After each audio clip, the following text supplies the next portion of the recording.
Hi empaths, welcome back to my channel and back to Journey Through the Tarot. This week we're looking at our week with the Page of Cups.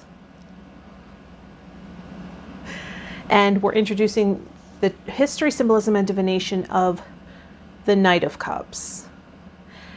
And this video is a little late, and I'm also filming at a weird time, so if the sun starts beaming in or whatever, it seems like it kind of went away, but it was giving me weird lines of light here. But so a lot was happening with the page, and I've been having sort of a fluctuation of energy levels and motivation with the cup suit, and so this video is getting out a little late. I spent a little bit of additional time with the Page of Cups, which, as you know, is like the beginning inspiration, or can be an apology, or the beginning of a new era. And so it always feels like I'm still receiving benefits of the card. See, the sun's shining back on me.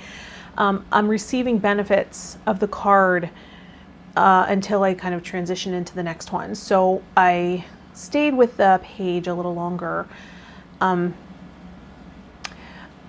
This week, a lot's happening. A lot of balance in relationship. I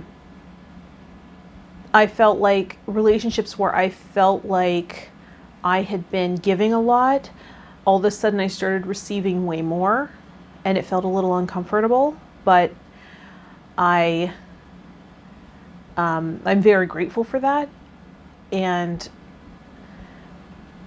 I feel like it's a learning curve for me to know how to receive that reciprocal energy to sustain relationships. That's such a powerful lesson. And I also found that in relationships where I was receiving a lot, and it was really one way that way, I started giving more. So interesting that, you know, the page sort of ushered in this new offering of reciprocity in relationship. And because oftentimes we'll only see based on our self-identity, right? If you identify as the giver or the healer or the helper or the empath, right? If you identify that way in your mind, you'll notice, you'll have a bit of a confirmation bias and notice those situations more than the ones where the opposite happens. But the opposite does happen, right? So there were certainly relationships where the unspoken agreement was, I only receive here. And there, you know, and I found myself not just consciously doing it. I didn't feel like I was consciously giving. I just felt energy opened for me to be able to. I felt less, it was part of my intention when I was working with the new moon in Aries, or the full moon rather, the full moon in Aries, working with my mentor during the moon session where we do meditation and healing. The intention I put in was to create harmonious relationship and maintain harmonious relationship even when I disagree. Because I feel like, especially now, it seems like we're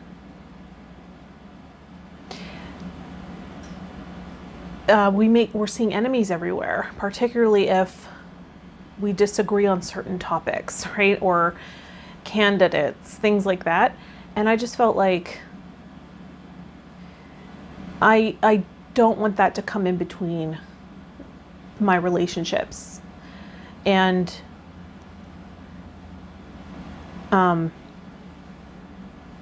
so I wanted to create harmonious, sustainable relationships. And, you know, part of this whole, if you disagree, we can no longer stay connected. That's codependent, and I'm not interested in that anymore. I think that that's not healthy, that you have to agree with that. I'm not a a duplicate or a replication of you. Like we have different ideas, thoughts, and beliefs and opinions, but they're just beliefs and opinions. And I'm not so glued to mine that I feel like I'm better than you or I'm more right than you. That doesn't make a lot of sense to me. But I understand when people go there. I think that part of it might be trauma response, and I've really been actively working on identifying, being aware of when I'm in trauma response and managing it and healing it for myself with a healer, and just I have a lot of friends who are on the same path as me, managing and sort of navigating the same things as me. So we support each other in that. And I this week came upon somatic psychology, and I felt so supported and healed just by learning the information and going through some of the exercises that I took a class on it. And I was so into it that I thought I would love to be a somatic psychotherapist or academic or researcher, and that lit me up so much that I even reached out to admissions at a university and looking into it. But I do feel like it was a little impulsive. I don't know that it's the life path for me. It's just something I was really interested in, and I felt really helped and supported by. I also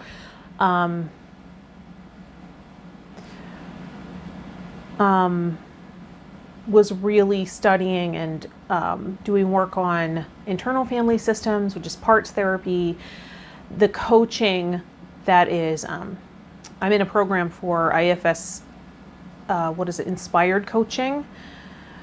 And I really prefer the deeper work. And this week, my hypnosis teacher was admitting students who had already taken a lot of her teaching, and I'm certified in her coaching certification, but I wanted to do this like deeper work that she was teaching this week, and the funds just weren't there to invest in it. It just didn't work out that way. I had some unexpected financial things that came up, so I wasn't able to attend.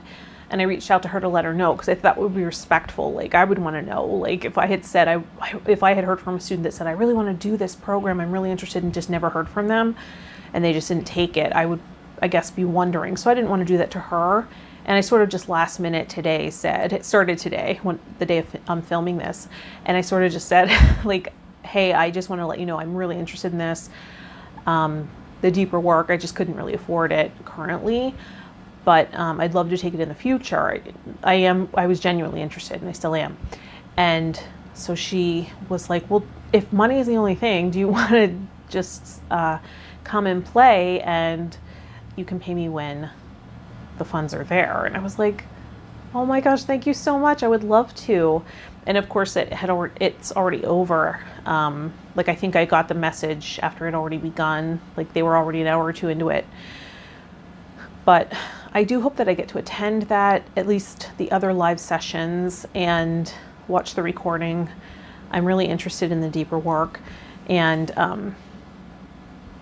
again, that's so in line with the cup suit, right? Of working with the unconscious and the unconscious messengers, right? Because the fish in the cup, this is a messenger, right? Either in the physical world or the unconscious. Can be dreams, lots of vivid dreams, which lend themselves to disturbed sleep. And I just haven't really felt rested. I've also felt really hungry. And I started realizing from this somatic, I mean, the temperature dropped just a few degrees, I think. It would get really cold at night. And as soon as that happens, it's like I get really oriented towards food. And that was something that this somatic psychology professor, doctor, was talking about, he was saying that, sometimes trauma can determine our orientation in a lot of ways. If we, in that, we might become very watchful and oriented towards potential dangers or potential enemies, right? Or potential attackers, whatever it is. We might get really oriented towards food. Where is the food? Like if we walk into a party, right?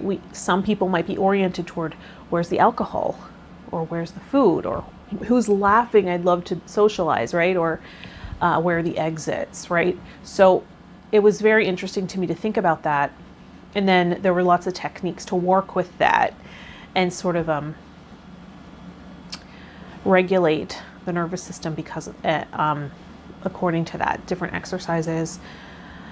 And then my mentor actually shared a write-up that was really moving to me about how, we have, many of us have the privilege to actually heal those things because they are just in our minds, right? It's actual, there's no actual threat. There's no real threat for me.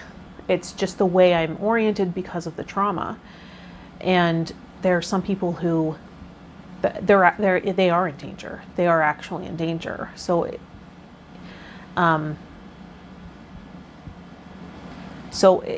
like that just moved me to realize that. It actually opened my eyes a lot to the fact that it's such a privilege to be able to heal. It's such a privilege to be in a place where I'm not in real danger. And it sort of it shifted me. It shifted me a lot to see that that there are actually people who have to remain vigilant, right? That the adaptation for me no longer applies, that it is safe. So the healing is a privilege, that sort of thing. It gave me perspective for sure. I found it very moving. That perhaps, the adaptation for me developed due to ancestors being in war or famine or right, immigration was recent in my ancestral history. Things like that, where there was actual fear, actual shortage, the depression, times of war, things like that. So, and now I think that this time of distancing and the things that are actually going on are putting people back in that place and re-triggering, re-traumatizing many of us. It is in the collective, certainly. And I sort of have this safe haven of my hometown. And, waking up to that helped me be more grateful. Instead of sort of agonizing over the fact that I'm not where I want to be, that I don't really feel like I belong or fit, I can see how well it is a safe haven for now. And can you be grateful that you were, brought back here, maybe for this reason. So I'm just trying to count my blessings right now and shift my focus, shift my awareness, shift my orientation, so that I can be more powerful in the co-creation process of what I actually want. So healing the relationship with what is so that I can possibly create more of what I actually intend. And, creating a business vortex with my mentors, helping that process. The business alchemy. Speaking of which, the business alchemy master's program began this week, and it was really great. It's a small group of people that have gone through the business alchemy program. My mentor, Shelley Poovey of Body Attune, she has a business alchemy program where you create a vortex for your business and start working with co-creation. And so the master's group started this week, and it was really great. It was really powerful. And we do moon sessions with that, and they're just really powerful. I see change at this point, I guess, because I worked so long with her and her system and her techniques and methods, that I see change almost instantly after sessions, and it's really remarkable to me. I also was invited on a podcast that I'll be recording tomorrow called the On-Call Empath, and I'll be doing an interview there. And I had sort of a phone meeting with the host, Raj, and he and I really connected. We had a lot in common. I expected just to touch base. I think he did as well. And we ended up talking for 2 hours, and I just felt so connected to him. We had such a similar story, and we had such great rapport, and it was fun. And right beforehand, I felt a bit of imposter syndrome, and sometimes that comes up for me. I put that in my vortex because I'm like, it comes up for most people, right? Who want to help, want to have a healing presence or help other people. And I think that it comes up for just about anybody who's in integrity there and who has human emotions. When you just want to do a good job, and you want to believe in the work you're doing, and part of it is taking ego out, but the ego still pops up sometimes. So working on that. And I have to say that the imposter syndrome came up, and I thought, what am I going to talk about? Like, what are you an expert on, Rachel? Sometimes that voice in there is very loud. Like, I forget how much I've invested. I forget how much studying I do. Oh, like every day I'm studying something. I'm learning something new. It's just it's what makes me feel like I'm better at taking care of my brain than anything else. I'm better at taking care of my brain than my body or my heart or anything else. I always nourish it with something interesting. And I think that's an important part of wellness, and digestive health is making sure you're getting, things mentally too. So you're digesting interesting information and that sort of thing too. So I've been really good at that, and also walking my talk, like also following up and immersing myself, like with this process, doing the business alchemy, working with my vortex every day, asking for action steps I can take, taking in information about things that are out there, systems that are working for other people, but always tuning in and checking in with my vortex to make sure it's the right fit for me and my business and how the consciousness wants to come through for me and my purpose. So I think it's important to do that, to have integrity and walk your talk in that way. And I'm not always perfect. I'm not saying that at all. Like, I fall short most days. I feel like I could have done more. I could have been better. But I've also been really aware that many of us are dealing with exhaustion, particularly if you're sensitive, have an artistic temperament, are an empath. We're dealing with fatigue. We're processing a lot right now. And many of us are doing it alone. Even if we have people around us, we still feel like we're alone in a lot of the things that we're dealing with. Because when you're around people that just don't get it or don't understand, it can feel lonelier than if you're by yourself, because they expect you, right? There's this demand on your energy to show up how you always have. Well, what's wrong with you? Are you mad at me? Are you being moody? Right? It's like, no, I am just processing a lot right now, right? So, and it's something we may not even be able to put our finger on a lot because we can't see it or really measure it. We can just tell, I feel tired. I want to sleep.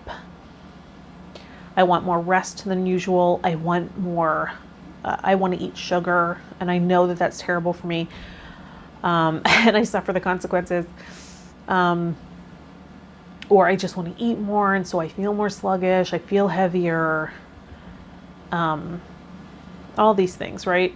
And sometimes we ignore that and just keep pushing ourselves. So just being more gentle and understanding with myself is important. So that I can offer that to others too, right? Like, understand what we're going through right now, what we're dealing with. What's needed right now, though, I think is experiencing more joy and humor and laughter and hope in that way.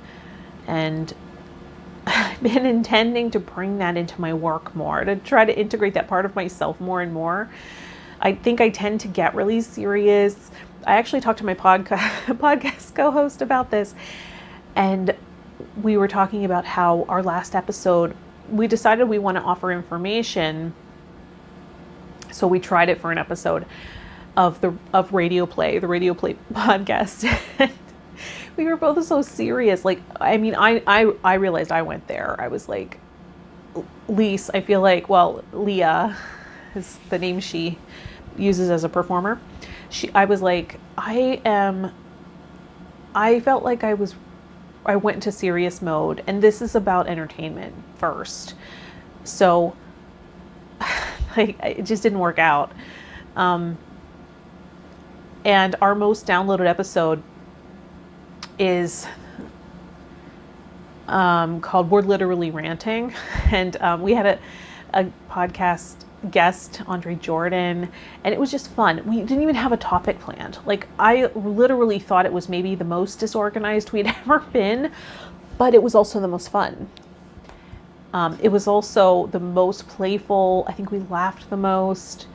And that was also thanks to Andre, because that's his energy. But I was feeling like we weren't organized enough, or I wasn't as comfortable without planning so much. But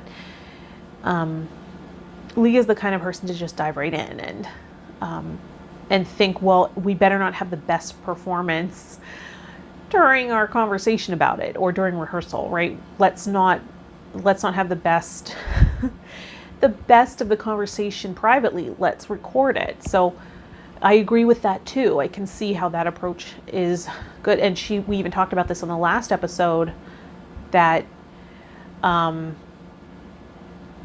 she's an implementer and I'm a developer. So I'm more comfortable really developing an idea first. And then it takes me a minute to sort of shift gears, steer the ship in a different direction. And she's just such an implementer. She just goes for it, and kind of refines along the way, perfects along the way. So our styles really complement each other. And when I brought up the fact that I was just too serious and I don't think it was working, I didn't like it, the energy was off, she acknowledged that she felt that way too, looking back. And so we're going to go in a different direction moving forward. And I love that we're both so self-aware and also flexible and creative and willing to, if it doesn't work, let's drop that idea, you know. Neither of us are terribly rigid about that. So I'm really grateful for that. And so I'm excited to film this new podcast. And I also did the Empath Entertainment podcast, and I have a couple of episodes waiting to be made public, to be published. And I was attempting to do that as the audio would be exclusive to Patreon, but I don't know if I'm really feeling Patreon right now. I also feel like a lot of my intuitive work is shifting. I just feel like I want to honor whatever is going on through whatever I'm transforming into, whatever my work is transforming into. I really want to honor that. So I'm trying to be aware and pay attention, listen to my vortex and the co-creative forces, and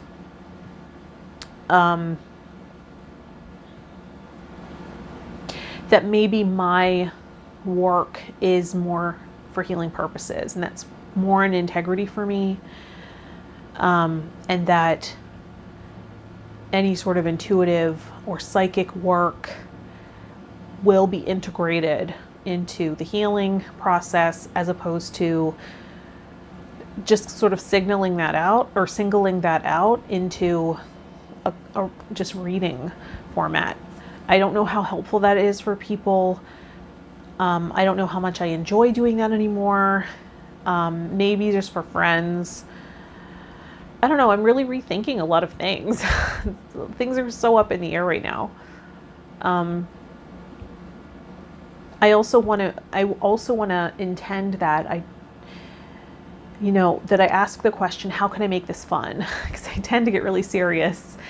And I was talking to my friend Cassie today, who is also really creative, and she's a healer. I met her doing a couple of performances in New York City for singing, and she's a songwriter and a performer, and we have a phone call once a week, and we kind of check in and have a conversation about what's going on for us. And she really helped me see that there's part of, like, I've been working on this compartmentalization for a really long time about why can't I bring fun and humor into what I'm doing. I felt like I had to make this separate podcast, and even that I feel like I'm getting a little too serious. So I want to bring it back to having fun and being funny. She said it does sound like you're questioning if you'll be taken seriously if you're funny. I was like, I think you're right about that. That really gave it a new perspective for me. I feel like that's what I'm thinking to myself. Like, I want to be respected for my work, but at the same time, I respect people that are really funny too. So I don't know. It's a lot to think about. So that's what I'm trying to now. I'm trying to steer the ship again to have more fun, so it's sustainable for me. And that's what I hope to do with Empath Entertainment, the podcast. And I'm in this comedy class about how to make money doing comedy writing particularly. And I did a lot of that in New York, but I keep putting it on the back burner. Like, it's not as important as the other stuff. Like, it's not as important as the modalities. It's not as important as, and I'm starting to realize it is important for me. So, and maybe that will give me a unique original flavor. And, I have a couple of friends that are like, I always feel better when we get off the phone. I mean, the modalities are awesome, but also because you've made me laugh, because I could laugh at what I was going through. And that's what made me feel better. So I want to think about that too and incorporate that more. And these are things I'm thinking about, right? I think part of this is this messenger from my subconscious, right? How my purpose might want to inform me. Sometimes I get out of touch with it. And maybe my ego is telling me that you need to be taken seriously. And you won't be if you really reveal all these aspects about yourself. Maybe you'll be too complex, or you have to be very serious to do healing work or something. I don't know. But I'd love to move on from that if I can, and create something different, new for myself. So those are the thoughts that I was coming in with this week. Oh, and also, yeah, I have some friends that you know, they think of me and see me and always tell me that I'm the funniest person they know. I always make them laugh. And I've had my best friend has told me for the longest time that he's always disappointed when he watches my healing videos and things, because it's not all me. Like, it is part of me, but it's not the part, the me he gets to see. And that's the part that's really healed him and helped him over the years. And it's something I'm navigating this, right? I don't know if anyone else is having that. Like, is the public you the same as, is the person that you put out there the same as the one everyone else knows? That's, you know,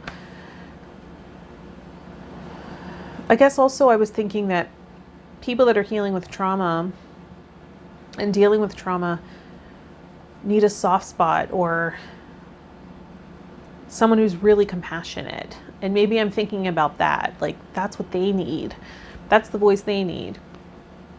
And I kind of stopped thinking about what I needed. So maybe that's another empathic thing I need to work through. That, you know, comedy is something that had always come easily and naturally to me, but I've really invested in other things. That's why I went for singing, because I felt like I've invested so much in learning how to sing, and I still wasn't finished. I felt like I still had a lot of work to do, and so I kind of went for that because I felt like, wow, I've invested so much. But like, if I showed up for a comedy audition, I would book it very easily. That's something that just came more naturally. But I guess there was something in my mind that thought, but that's not what you've invested in. So that's a little bit out of whack to me. So I'm going to keep looking at that and integrating humor, integrating amusing myself, laughing, not taking myself so seriously, and maybe not proving myself. Maybe that's the thing too, is that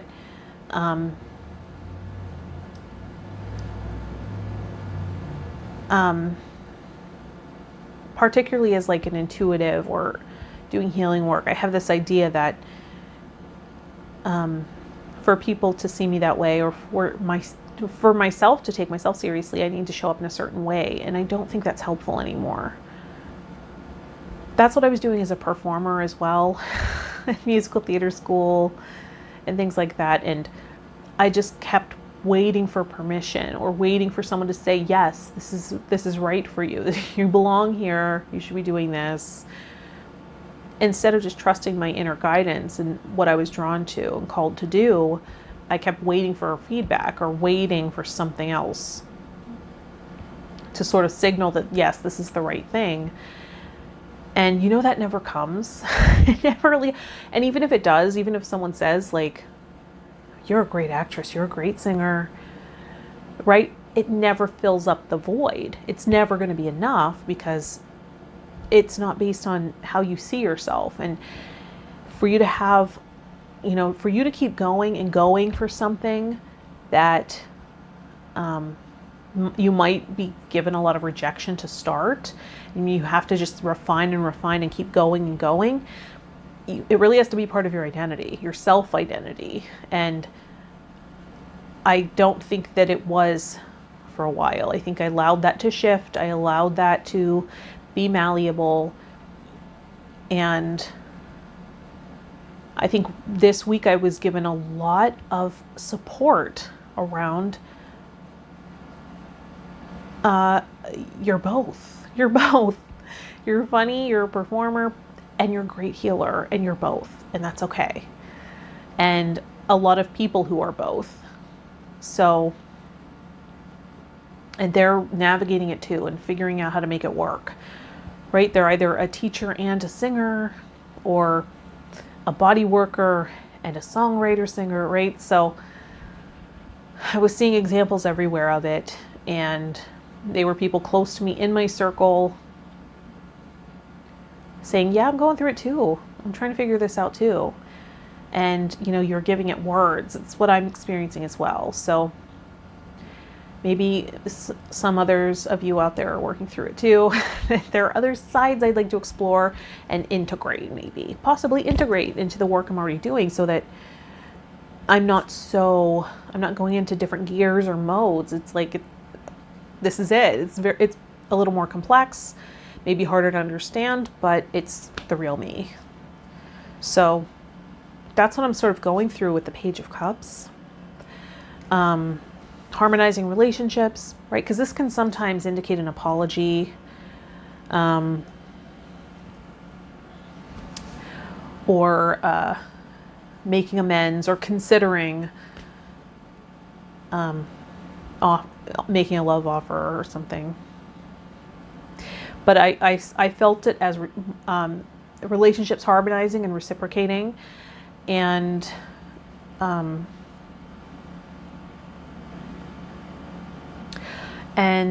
I also experienced some differentiation and getting out of maybe enmeshed or codependent patterning, and experienced anxiety around that. It was very unfamiliar territory, but I could feel a departure from that tendency, and that gave me a lot of hope. And I can see how maybe that was this slow moving Knight of Cups. So let's move into that.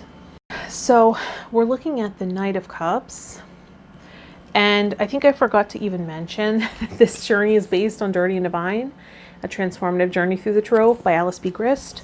She spent a day, we're spending a week, and we are getting a lot of information from the Tarot, History, Symbolism, and Divination by Robert M. Place, one of my Tarot teachers, working with the symbolism in the Rider Tarot deck. Looks like this. And they're all in my Amazon store, linked in the description. So let's go to Robert and learn about the Knight. So, unlike the Page with his tulips, the Knight has fish on his surcoat. Like Hermes, the messenger of the gods, he has wings on his helmet and on his feet. So wings. The Solabusca Knight of Cups also has wings and a similarly posed horse. The Knight has crossed over. He is no longer one who just receives messages from the unconscious. His purpose is aligned with the unconscious, and he brings the message to others. He is on an errand to deliver his cup. This card represents a message or a messenger, but it can also represent one who practices divination. Which blows my mind a little bit, because I know I read that, but I was still grappling over whether I should do that work. If I should work with divination. And I guess this week is the week I'll get the answer for that.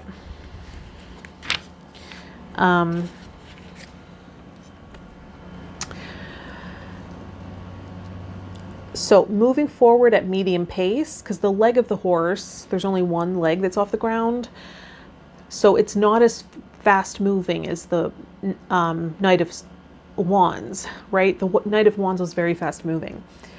Getting ready to come forward with love offer, swept off feet, loving romantic offer, wants to love you, thoughtful and romantic offer coming. Graceful, not warlike, riding quietly, wearing a winged helmet, referring to the higher graces of the imagination, which sometimes characterize this card. Arrival, approach, sometimes that of a messenger, advances, proposition, demeanor, invitation, incitement. And then Alice B. Grist's intuitive meaning. Consider this the playboy of the pack. Resorting to stereotypes, he is the card, the bounder, the player, the lover. He means well. He is fun and roguish. He will take your heart, but not know what to do with it. He is not ready for your jelly. Thanks, Beyonce. He can be you. You can be the player. You can be the player too. Commitment is a big ask. And fun is fun is fun. So that's Alice B. Grist's meaning. And let's go to the Biddy Tarot.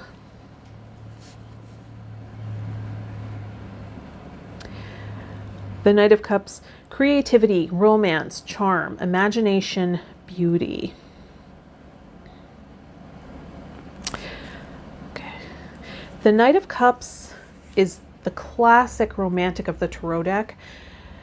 He is in touch with his intuition and emotions, and he uses them masterfully to charm and attract others. He shows compassion and understanding towards others because he has learned to understand his own feelings and emotions. The Knight is kind, caring, and very in touch with his feminine side. He might be found writing a romantic poem to his lover, creating art inspired by his innermost feelings, or appreciating a vibrant sunset with a glass of champagne in his hand. His heart is wide open and he wears it on his sleeve. He shares his love freely with others, without constraint or worry. He is in love with love itself. When the Knight of Cups appears in a tarot reading, you thrive on all things beautiful and are inspired by the many creative outlets available to you. While the Page of Cups was inspired by an imaginative idea, the Knight of Cups is motivated by action. You've dreamed about what it is you want to create and now are moving forward with this dream to make it a reality. It may be an art project or something you feel called to do based on your emotions, imagination, and intuition. Be open to exploring your passions and your big ideas. You may find yourself drawn to a particular passion or hobby, and now is the time to turn it into something. While you are in no hurry to reach the finish line, keep in mind that true imagination feeds on action. If you do nothing with your dreams, they will remain just that, dreams and not reality. All knights are on a mission, and this knight's is humanitarianism, romance, altruism, compassion, and beauty. You have a vision of harmony and are ready to bring it into reality. You are led by your heart and want to see peace for everyone involved. When it comes to making decisions, the Knight of Cups is ruled by his emotions and his heart. When this card arrives in a tarot reading, you are making decisions based on how you feel about a situation rather than what you think, even if others can't make sense of what you are doing and why. And your intuition guides you in everything you do. So that's what we'll be looking at.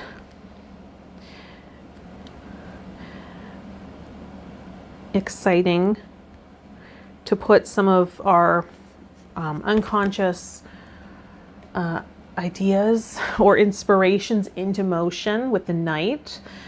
So let's integrate the page more deeply and our understanding of the page from our experiences.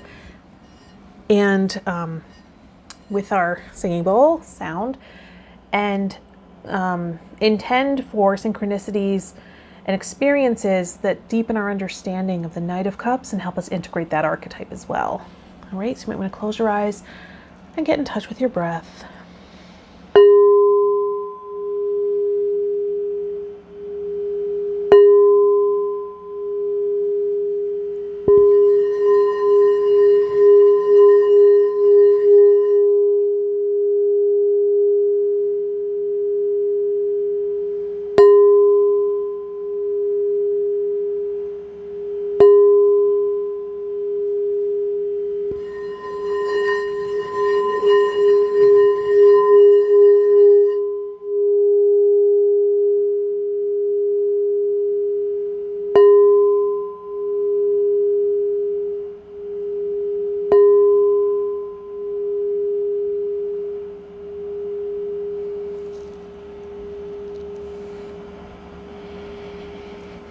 Beautiful. Coming back to our room. So looking forward to this week, integrating the Knight and seeing what comes up, and seeing how things transform. And, you know, Knights can also be about departure, seeing what we leave behind, what we, you know, as well as the new adventures. So bringing some of those unconscious ideas and really putting them into action. I'm really excited about that. Let me know how you're doing in the comments. Thanks for liking and subscribing. Click the notification bell so you can receive notifications and see where this work is going. And if you want a session or to reach out or whatever it is, links are in the description. All right, I'll see you in the next one. Bye, Empath.